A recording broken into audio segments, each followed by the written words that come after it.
You've come to expect me to ask a question, hadn't you? So here's the question. The commandment says, remember the Sabbath day and keep it holy. How many of you would say you do that? Well, a few. It's good that only a few. Because I would contend that most of us in this mad pace of life do not keep Sabbath time.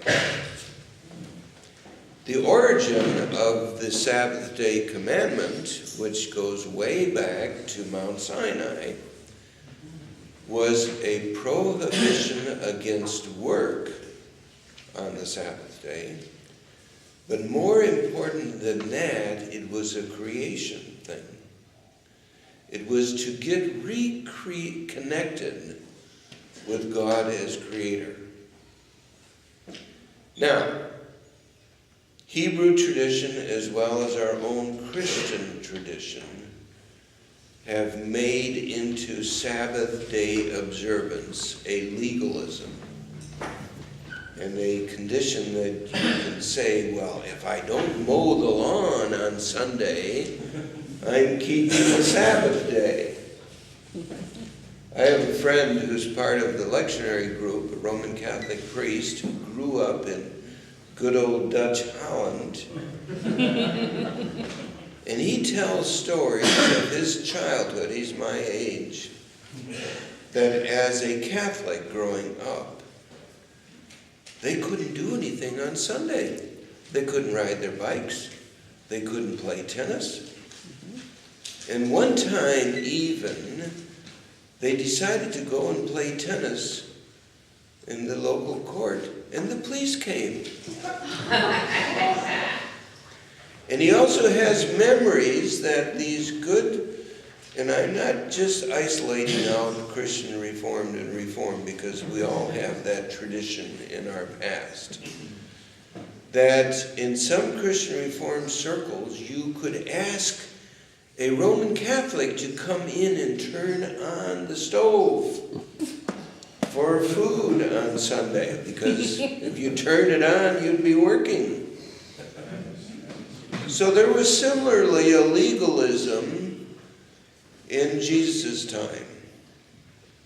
Now originally, the Sabbath day had nothing to do with going to the synagogue or to church. Because remember, in the origins of Moses, there was the tabernacle. And that was the place where the Holy of Holies was, and then the temple. We didn't have church every Sunday in the temple because people lived everywhere. You had feast days that people would come to the temple, but there was no observance of a Sabbath day service. That came about only in the captivity in Babylon, because the temple was destroyed. And that's how you continued a observance of your traditions. So, of course, we Christians, we said, well, okay, we're not going to observe the Sabbath, we're going to observe the first day of the week, but we have still made into Sabbath observance going to church. Actually, I'm surprised that more of you didn't put your hand up because you're all here in church. Isn't that keeping the Sabbath day holy? But you don't come every Sunday.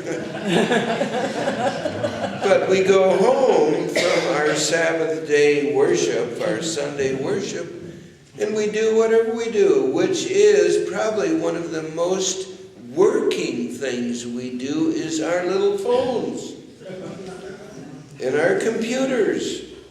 How can we be connected to the world if we don't do all that stuff? Doing stuff. So I think what Jesus was observing, what he was confronting the religious leaders with, three things really about Sabbath. One is taking time to not work. Now, often, if you were, a lot of you are retired, but if you were working, Saturday and Sunday would not be working days, at least working for money, but were they working days? Yeah. Because you had all kinds of stuff you had to catch up with that you couldn't do during the week. So Jesus was invoking Sabbath time when you got out of the busyness of work. And it doesn't have to be on Sunday or Saturday. It could be any time where you really make sacred, remember? Keep the Sabbath day and make it holy. Where you create a sacred time where you can just be. So part of what Jesus was after was reconnecting to creation. Because for me at least, and I think for a lot of people that I've talked to, getting connected with creation is going out into creation. Going out into the woods, even with mosquitoes. It's okay, because they're part of God's creation. The other part, and you get this in the text for today, was Jesus reminded them that they were connected to a God who took them out of slavery. Sabbath time is free time. It is connected to a God who is a liberator. And our work is often constricting. It's often slavery stuff rather than connected with a God who is a liberator. And finally, the other part of this story, there's two stories put together in this Mark reading. And of course, you all are going to go home and read it, right? You heard it, but you're going to read it. The second part of the story was about the man with the withered hand. And Jesus asked the question, is it right to do good or ill on the Sabbath? But it's a larger question. Is it right to do good or ill, not just on Sabbath time, but period?